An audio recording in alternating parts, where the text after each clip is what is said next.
ఎందుకు గెలవరు అంటున్నా అంటే కాంగ్రెస్ పార్టీ స్పష్టంగా ఒకటే ఒక్క మాటలో చెప్పేయచ్చు. రామాయణం గురించి చెప్పండి అంటే కట్టే, కొట్టే, తెచ్చే మూడు ముక్కల్లో చెప్పొచ్చు. అట్లాగే కాంగ్రెస్ ప్రభుత్వం 2 ఏళ్లలో వీళ్ళ పనితీరు ఎట్లా ఉంది అని అడిగితే ఎగవేతలు, కూల్చివేతలు, పేల్చివేతలు తప్ప చేసింది అయితే ఏమీ లేదు.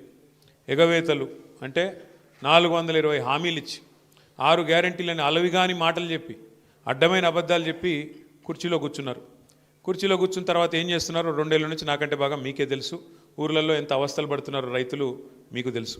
ఇక పేల్చివేతలు, మనమేమో చెక్ డ్యాములు కట్టినాం, ప్రాజెక్టులు కట్టినాం. మీ దగ్గర నార్లాపూర్ రిజర్వాయర్ కట్టి కేసీఆర్ గారు స్వయంగా వచ్చి బటన్ ఒత్తి ఆ పంపు చాలు చేసి నీళ్లు 145 మెగావాట్ల పవర్ ఉండే పంపు పెట్టి నీళ్లు కృష్ణా నీళ్లను మీకు ఇచ్చే ప్రయత్నం కేసీఆర్ గారు చేసినారు. మా ఆల వెంకటేశ్వర రెడ్డి గారు ఇక్కడ ఉన్నారు. ఒక్క దేవరకద్ర నియోజకవర్గంలో 36 చెక్ డ్యాములు కట్టినారు కేసీఆర్ గారు. ఒకటే నియోజకవర్గం నేను చెప్పేది. అట్లా ప్రతి నియోజకవర్గంలో అద్భుతమైన పనులు జరిగినాయి. మనమేమో ఆ పని చేసినాం, నిర్మాణం చేసినాం, వీళ్ళేమో విధ్వంసం చేస్తున్నారు.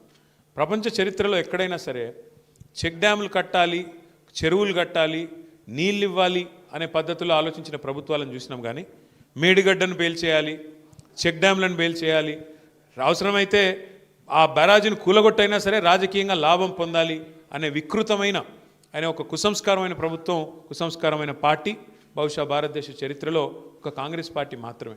ఇక మీకు తెలుసు, కూల్చివేతలు అయితే మీరు చూస్తూనే ఉన్నారు. ఎంత పెద్ద ఎత్తున పేదల ఇండ్లు కూలగొడుతున్నారు ఇలా రాష్ట్రంలో మీరు చూస్తూ ఉన్నారు.